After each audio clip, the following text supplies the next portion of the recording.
एक बार की बात है, एक बहुत बड़ी आर्ट गैलरी ने कॉन्टेस्ट डिक्लेयर किया। उसमें उन्होंने अनाउंस किया कि जो भी पेंटर पीस को डिपिक्ट करने वाली वर्ल्ड की सबसे अच्छी पेंटिंग बनाएगा उसको $10 मिलियन का इनाम मिलेगा। ये बात पूरी दुनिया में फैल गई और पूरी दुनिया से हजारों पेंटर्स ने अपनी अपनी पेंटिंग भेजी उस कॉन्टेस्ट में पार्टिसिपेट करने के लिए। उन हजारों पेंटिंग्स में से जो इस कॉन्टेस्ट के जजेस थे उन्होंने फाइनली 100 पेंटिंग्स को शॉर्टलिस्ट किया और उन 100 पेंटिंग्स की एक एग्जीबिशन लगाई।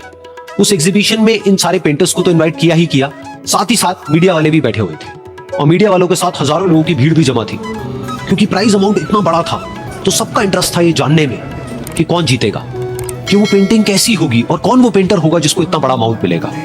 फाइनली वो दिन आ ही गया। वहां पर सारी ही पेंटिंग्स देखने लायक थी और एक से बढ़कर एक थी। उसमें से कुछ पेंटिंग्स थी जहां पर सबसे ज्यादा भीड़ थी। जैसे एक पेंटिंग थी जहां पर एक बिल्कुल साफ पानी की नदी बह रही थी जिसके पीछे कुछ पहाड़ थे, उसके ऊपर बर्फ जमी हुई थी और पीछे से सनराइज हो रहा था। एक और पेंटिंग थी जहां पर पेंटर ने पीस को डिपिक्ट किया था फुल मून नाइट के थ्रू, यानी कि एक बिल्कुल पीसफुल लेक थी जिसका पानी बिल्कुल स्टिल था, इतना स्टिल कि उसके अंदर आप रिफ्लेक्शन देख सकते थे आसपास में जो भी कुछ था उसका, बिल्कुल एक मिरर की तरह। और बिल्कुल डार्क आसमान में कुछ तारे चमक रहे थे और एक चांद चमक रहा था।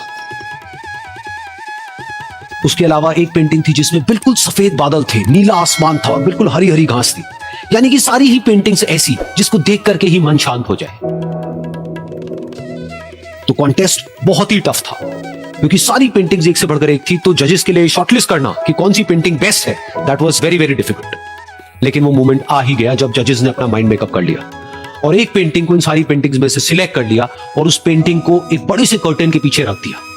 सामने वो सारे पेंटर्स बैठे हुए थे, मीडिया वाले थे और हजारों लोगों की भीड़ थी। सबकी क्यूरियोसिटी बढ़ती चली जा रही थी क्योंकि अमाउंट बहुत बड़ा था। लेकिन जैसे ही वो पर्दा हटा और सामने से सबने उस पेंटिंग को देखा तो सब हैरान रह गए। सब एक दूसरे की शक्ल देखने लगे। किसी को कुछ समझ नहीं आ रहा था कि एक्चुअल में हो क्या रहा है, क्योंकि वो पेंटिंग जो वहां पर दिख रही थी वो दूर दूर तक शांति को डिपिक्ट नहीं कर रही थी। तो सबको लगा कि शायद उस आर्ट गैलरी से कोई गलती हुई है या जजेस से कोई गलती हुई है और किसी गलत पेंटिंग को वहां पे रख दिया। तो कुछ पेंटर्स एक साथ गए, जाकर के उस आर्ट गैलरी के ओनर से मिले और जाकर के उससे पूछा कि क्या ये कोई गलती है, गलती से कहीं कोई गलत पेंटिंग तो आपने वहां पे नहीं रख दी। तो आर्ट गैलरी वाला थोड़ा सा मुस्कुराया और बोला नहीं, ये पेंटिंग बिल्कुल ठीक है, जजेस ने इसी पेंटिंग को सिलेक्ट किया है और यही पेंटिंग आज की विनर है। सारे पेंटर्स ये जवाब सुन करके गुस्से से भर गए और सबने मिल करके रिवोल्ट कर दिया और ये देख करके सारे मीडिया वाले अपनी अपनी जगह से खड़े हुए और भागते हुए गए उस आर्ट गैलरी के ओनर के पास में और अपने अपने माइक्स उनके मुंह के आगे कर दिए।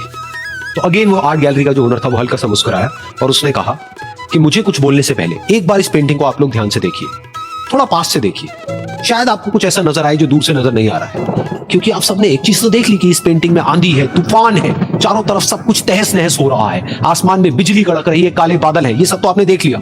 लेकिन एक चीज नहीं देखी कि इस पेंटिंग में एक घर भी है। उस घर में एक छोटी सी खिड़की है जहां पर एक आदमी खड़ा हुआ है। ध्यान से जाकर के देखिए, वो जो आदमी खड़ा हुआ है और बाहर देख रहा है उस घर से, उसके चेहरे पर कोई डर नहीं है बल्कि एक हल्की सी मुस्कान है, एक ठहराव है, एक सुकून है। और यही है शांति का असली मतलब। यानी कि शांति का मतलब यह नहीं है कि हमारे बाहर सब कुछ शांत है और फिर हम शांत हैं, क्योंकि वो टेम्पररी है। असली शांति का मतलब यह है कि हमारे बाहर चाहे जो कुछ भी हो रहा हो, हम अंदर से पूरी तरह से शांत हैं, हमारा मन शांत है।